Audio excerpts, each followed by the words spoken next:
పేద మధ్యతరగతి వారంతా కూడా చక్రవ్యూహంలో చిక్కుకున్నారా? ఇప్పుడు వారి పరిస్థితి పద్మ వ్యూహంలో చిక్కుకున్న అభిమన్యుడిలా మారిందా? కొందరికి న్యాయం చేయటం కోసం దేశంలోని మెజారిటీ ప్రజలకు కేంద్రం అన్యాయం చేస్తుందా? ఈ ప్రశ్నలన్నిటికీ కూడా అవుననే సమాధానం చెప్తున్నారు కాంగ్రెస్ అగ్రనేత Rahul Gandhi. The Chakravyuh that has captured India has three forces behind it. First is the idea of monopoly capital, that two people should be allowed to own the entire Indian wealth. So one element of the Chakravyuh is coming from the concentration of financial power. The second element, sir, मैं budget को explain कर रहा हूँ, sir. मैं आ रहा हूँ, वहीं आ रहा हूँ, sir. So one element is financial power.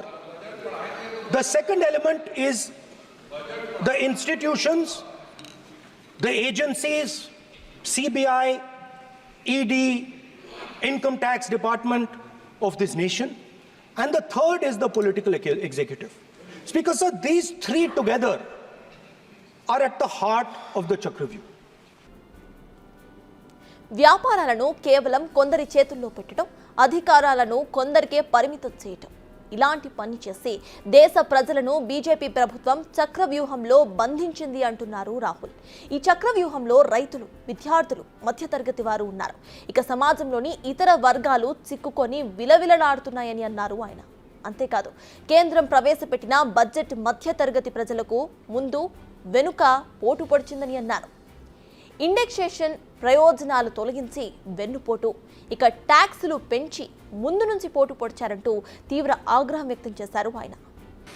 जब प्रधानमंत्री ने कोविड के समय उनसे थाली बजवाई थी तो उन्होंने दबाकर थाली बजाई, धड़ धड़ धड़ धड़ धड़ थाली बजा बजाई. हमें अजीब लगा, मगर प्रधानमंत्री ने मिडिल क्लास को ऑर्डर दिया तो मिडिल क्लास ने थाली बजाई. उसके बाद प्रधानमंत्री ने उसी मिडिल क्लास से कहा मोबाइल फोन की लाइट जलाओ, और मोबाइल फोन की लाइट जली. मिडिल क्लास ने, पूरे हिंदुस्तान में मिडिल क्लास ने मोबाइल फोन की लाइट जला दी. अब इस बजट में आपने उसी मिडिल क्लास के एक छुरा पीठ में मारा, दूसरा छुरा छाती में, एक इधर मारा और एक इधर मारा. అసలు కొందరు వ్యక్తులు మొత్తం దేశాన్ని కంట్రోల్ చేస్తున్నారని తెలిపారు రాహుల్. మోదీ, అమిత్ షా, మోహన్ భగవత్, అజిత్ దోవల్, అంబానీ, ఆదానీ లాంటి వారే ఇప్పుడు దేశాన్ని కంట్రోల్ చేస్తున్నారంటూ తీవ్రంగా విమర్శలు చేశారు ఆయన. కురుక్షేత్రంలో అభిమన్యుడిని బంధించి చంపారు. బట్ ఈ దేశ ప్రజలు అర్జునుడి లాంటి వారని గుర్తు చేశారు Rahul. To be honest, Rahul ఒక్కో ప్రశ్నను ఒక్కో బ్రహ్మాస్త్రంలా సంధిస్తున్నారు కేంద్ర ప్రభుత్వంపై.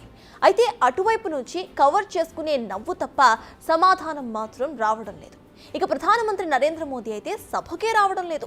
తాను ప్రసంగించిన ప్రతిసారి కూడా ప్రధాని సభకు రారని కరాఖండిగా చెప్పారు రాహుల్. ఎందుకంటే నిజాన్ని ఎదుర్కొనే ధైర్యం మోదీకి లేదని నేరుగా ఆయననే టార్గెట్ చేస్తున్నారు రాహుల్. విద్య, ఉద్యోగం, ఆరోగ్యం, పన్నులు, ఇలా ప్రతి అంశంలో కూడా కేంద్రాన్ని ఇరుకున పెడుతున్నారు రాహుల్ గాంధీ. నిజానికి మొన్న నిర్మలా సీతారామన్ ప్రవేశపెట్టిన పద్దుపై చాలా మంది పెదవి విరిచారు. అందులో మొదటి వరుసలో ఉన్నవారు ఉద్యోగస్తులు. ఇక ఇన్వెస్టర్స్ పై కూడా మరింత పన్ను భారం మోపింది కేంద్రం. ఇదే విషయాలను సభా సాక్షిగా ఇప్పుడు నిలదీస్తున్నారు రాహుల్ గాంధీ. ఇక తనకిచ్చిన ప్రతిపక్ష హోదాను చాలా సక్సెస్ఫుల్ గా ఉపయోగించుకుంటున్నారు రాహుల్ గాంధీ. తన ప్రసంగాలతో అధికార పక్షంలో కాస్త టెన్షన్ ను కూడా పుట్టిస్తున్నారు. రాహుల్ గాంధీ వ్యవహారం చూస్తూ ఉంటే మిడిల్ క్లాస్ మొత్తాన్ని కూడా ఎన్డీఏకు దూరం చేసే పనిలో ఉన్నట్టు కనిపిస్తోంది. ఈ విషయాన్ని నేరుగా ఆయననే సభలోనే కూడా చెబుతున్నారు. మీరు ప్రవేశపెట్టిన బడ్జెట్తో మీకు మీరుగా మిడిల్ క్లాస్కు దూరం అయ్యారని, ఇప్పుడు వారంతా కూడా ఇండియా కూటమిలో ఉన్నారంటూ తేల్చి చెప్పారు రాహుల్. నిజానికి మొన్నటి ఎన్నికల్లోనే ఎన్డీఏ సర్కార్ హోప్స్ అన్ని కూడా కొలాప్స్ అయిపోయాయి.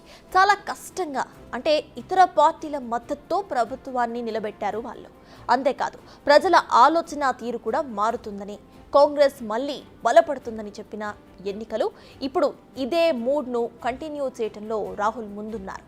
ఇన్నాళ్ళు ఏకపక్షంగా ముందుకు సాగిన కేంద్రాన్ని ఇప్పుడు అడుగడుగునా నిలదీస్తున్నారు రాహుల్ గాంధీ. దీంతో అధికార పక్ష నేతలకు ముచ్చెమటలు పడుతున్నాయి.